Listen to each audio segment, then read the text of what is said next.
मेळावाच घेतल्याचं दिसतंय, या निमित्त काय नेमकं याचं? नाही, खरं तर आपण सगळ्यांनी पाहिलंय की चिंचवड विधानसभेची निवडणूक काही दिवसावरती आणून घेतलेली आहे. म्हणून मी एक कार्यकर्त्यांची बैठक बोलवली होती, पण फक्त माझ्या प्रभागापुरती होती. तुम्ही सगळ्यांनी पाहिलं असेल की कार्यकर्त्याची बैठक नव्हता, ती मेळाव्यात रूपांतर झालं. मग त्याच्यातून लोकांचे प्रश्न बरेच काय होते ते घेतले. खरं तर माझी संपूर्ण तयारी चालली आहे की चिंचवड विधानसभेसाठी पक्षश्रेष्ठींनी मला 4 वेळा डावललं. खरं तर 2दा महापौर करतो म्हणून सांगितलं, एकदा स्टँडिंग कमिटी करतो म्हणून सांगितलं, एकदा पक्षिता करतो म्हणून. तर काही कारणास्तव मला त्यांनी डावललंय. मला वाटत नाही की यावेळेस मला पक्ष डावले. मी भारतीय जनता पार्टीकडनंच सर्वांचा प्रयत्न करतोय मी तिकीट मिळण्याचा, आणि मला वाटत नाही यावेळेस मला पक्षश्रेष्ठी डावलते.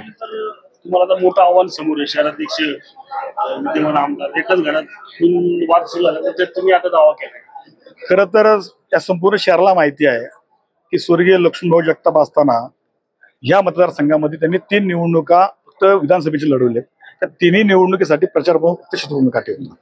त्यामुळे त्यांच्या प्रचाराची सर्व धुरा माझ्यावरच असायची, आणि त्याच पद्धतीने सर्व कार्यकर्ते माझ्या बरोबर आहेत. मला वाटत नाही की यावेळेस मला काय तिकीट मिळवायला काय अडचण येईल.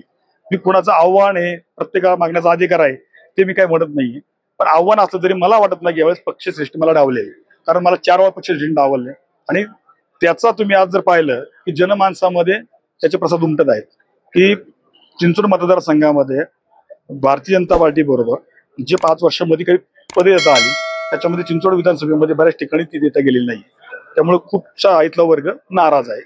त्यामुळं मला असं वाटतं की भारतीय जनता पार्टी यावेळेस मला तिकीट देईल. याचाच अर्थ की तुम्ही त्यांना विरोध करता असं निवड होते. नाही, दावा करण्याचा प्रत्येकाला अधिकार आहे. मी या मतदारसंघात 4-5 ते 6 जण आहेत इच्छुक, ते प्रत्येक जण दावा करतोय.